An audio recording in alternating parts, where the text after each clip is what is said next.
Mais uma vitória do Corinthians com um placar enganoso. Placar enganoso porque o Corinthians, de novo, merecia um placar mais elástico. Jogou o suficiente para ter uma vitória além de uma vantagem mínima, como aconteceu no Majestoso e agora de novo contra o Barra. Classificação garantida, Yuri Alberto enfim desencantou e o André, hein? Bora, vamos falar dessa classificação do Timão na Copa do Brasil? É agora.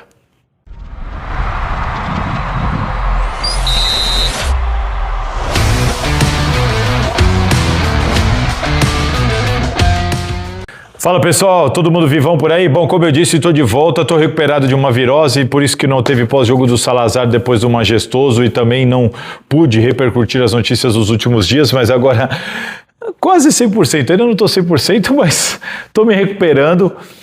Acabou de acabar o jogo Corinthians e Barra, Corinthians 1-0 na Neoquímica Arena. Antes de mais nada, inscreva-se aqui no canal, curta o vídeo, assista até o final e vamos que vamos para muito mais informações do Timão por aqui. Bom, gente, uma vitória tranquila, classificação garantida, o Corinthians vai às oitavas de final da Copa do Brasil, vai participar do sorteio, Copa do Brasil é traiçoeira, a gente viu agora a Chapecoense aprontando para cima do Botafogo, a gente viu o Juventude aprontando para cima do São Paulo, o Curitiba ameaçou embaçar para cima do Santos, o Santos conseguiu uma classificação que eu até achava que não ia acontecer, e o Corinthians não deu mole pro azar, esse tipo de coisa costuma acontecer na Copa do Brasil com todos os times.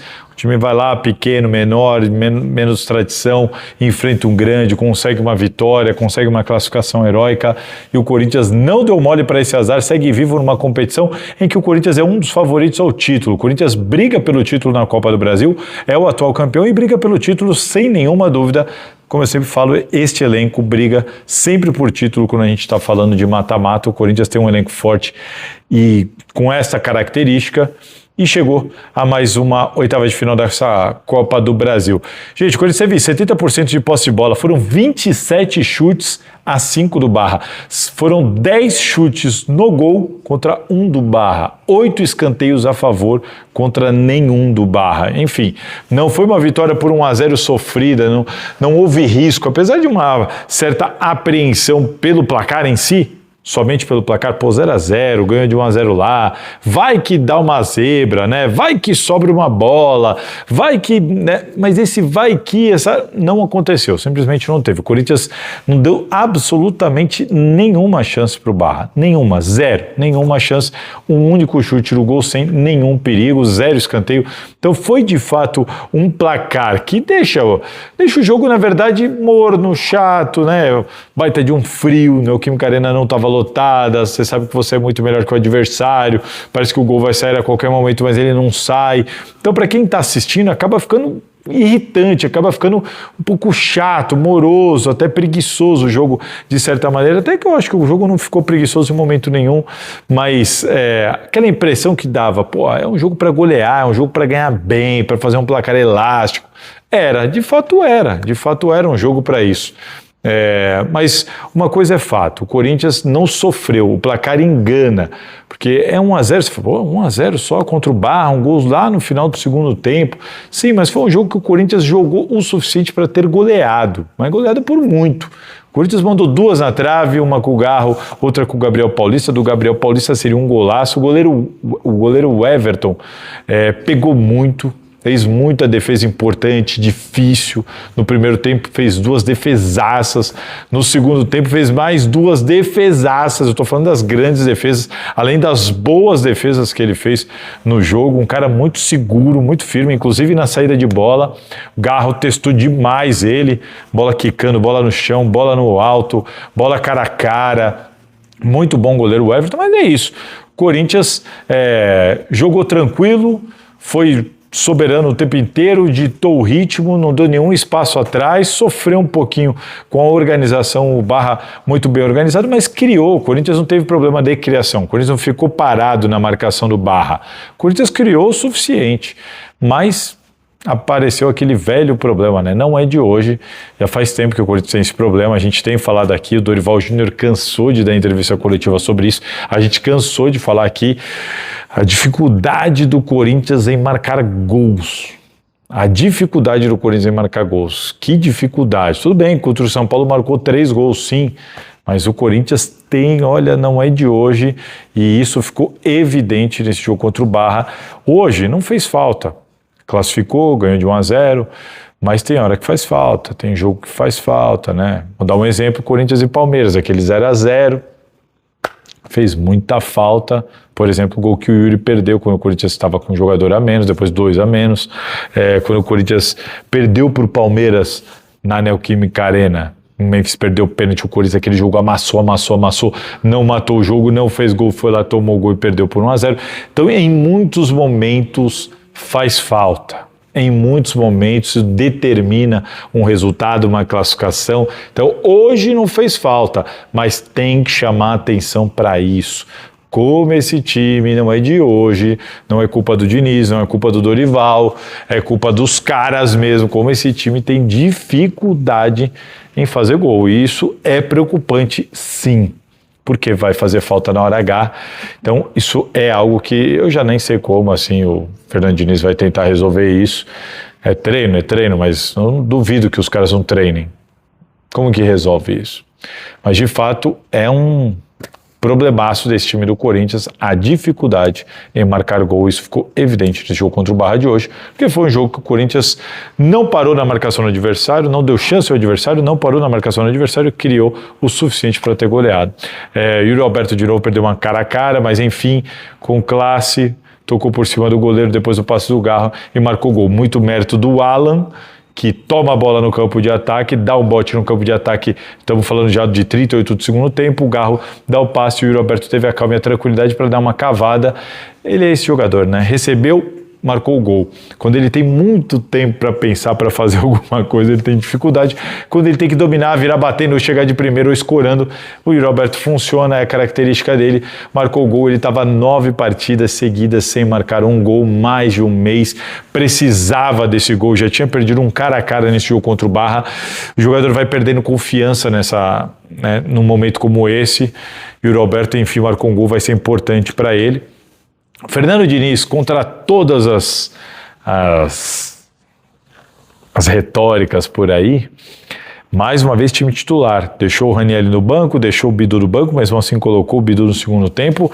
No mais, time titular, bola para frente. E tem uma tese importante, né, de que quem não joga cansa mais que treina mais, né? Quem joga tem o desgaste do jogo. Mas é um jogo que o Corinthians teve muita bola, né? Teve muita bola, não teve viagem, jogou em casa. Agora tem os dias para descansar os titulares e ele vai treinando nos jogos e poupando nos treinos, enquanto os reservas estão ralando nos treinamentos. Amanhã tem treino pegado com certeza no CT, porque é assim que acontece. É uma estratégia que aparentemente está dando certo. Não vejo o Corinthians sentindo desgaste físico, não vejo o Corinthians sentindo cansaço nos jogos.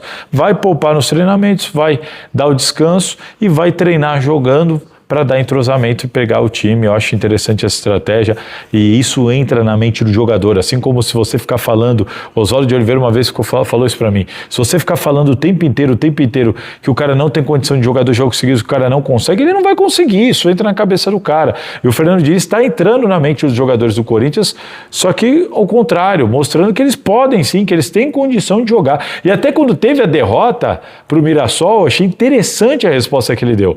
Então não vem falar de cansaço, porque o segundo tempo foi melhor que o primeiro. Então foi desatenção, foi falta de concentração, não tem nada a ver com cansaço. Então assim, é interessante a maneira como ele enxerga o futebol, como ele está botando isso na cabeça dos jogadores e como o time está respondendo fisicamente nesse sentido. O Corinthians agora vai para 2 jogos fora de casa, pega o Botafogo pelo Brasileirão, um jogo importante, fora que o Corinthians tem condição de vencer, é um jogo difícil, mas o Corinthians tem condição de jogar para vencer, se jogar sério a birosca do Brasileirão, se jogar sério a jossa do Brasileirão, que esse time não leva a sério, se jogar a sério, o Corinthians tem tudo para sair dessa zona do rebaixamento, está todo mundo ali com 18 pontos, o Corinthians precisa dessa vitória fora de casa, já que deixou tantos pontos em casa, depois tem o Peñarol fora de casa, lutando por uma colocação a melhor possível, aí quem sabe uma liderança nessa fase de grupos, mas no geral da Libertadores, né? Isso é importantíssimo. E individualmente, a gente falou aqui do Yuri Alberto, Eu não gostei do Mateuzinho, Anrileri também muito pouco, o Alan foi muito importante no lance do gol, mas para mim estava devendo um pouquinho. Agora o Yuri Alberto muito bem, o Garro aparecendo, chamando o jogo para si o tempo inteiro, o Breno Bidon acho que distribuindo bem a partida, o Lingard um pouco apagado, aparecendo, mas faltando efetividade no Lingard, né? Agora o Caio César mudou o segundo tempo, a hora que, legal que o Fernando Diniz dessa vez não demorou para mexer, colocou o Caio César que eu tanto falo, trouxe ele para a direita, o Caio César, enfim, fez da defesa do Barra um verdadeiro caos.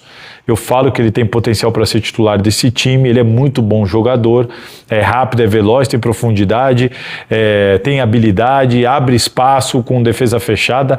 Cara, é um jogador muito, muito importante, muito útil nesse elenco. Ele mudou completamente o segundo tempo e o ritmo do jogo do Corinthians, que já estava começando a baixar, a torcida ficando impaciente. O Caio César colocou fogo no jogo, foi muito bem nessa entrada dele. O Labiat entrou, fez alguma coisa ali também, mas o Garro foi o grande destaque do jogo e para mim o ponto negativo foi o André. Estamos falando do André já tem alguns jogos aqui, né? O André sentiu. Está muito claro que o André sentiu, tem que ter paciência, o jogador é jovem, vai oscilar, faz parte, mas me chama a atenção como ele tem errado lances correndo com a bola, adiantando demais, perdendo o domínio, demorando para dar o passe, não aparece mais na frente como fazia, errando lances bobos. Para ver nitidamente que isso é perda de confiança. Perdeu confiança, tá mal. Talvez um banco faça bem para ele. Ou não, né? Cada um reage à sua maneira. Vamos ver, mas o André foi o ponto negativo muito mal mais uma vez. Gostei da troca do Diniz, que dessa vez não demorou. Gostei dele ter metido o time titular, não teve essa de cansaço. É preparar esse time para ir com tudo para cima do Botafogo. Corinthians se classifica tranquilo, apesar do placar magro. Agora esses caras precisam aprender a marcar gol. Que dificuldade, senhores. Concorda ou discorda? Manda aqui nos comentários. Se cuidem. Aquele abraço. Curtiu? Bom, já deixa aqui nos comentários então a sua opinião, se inscreva e compartilhe esse vídeo. E fica de olho, porque sempre vai ter conteúdo interessante para você aqui na Salazar TV.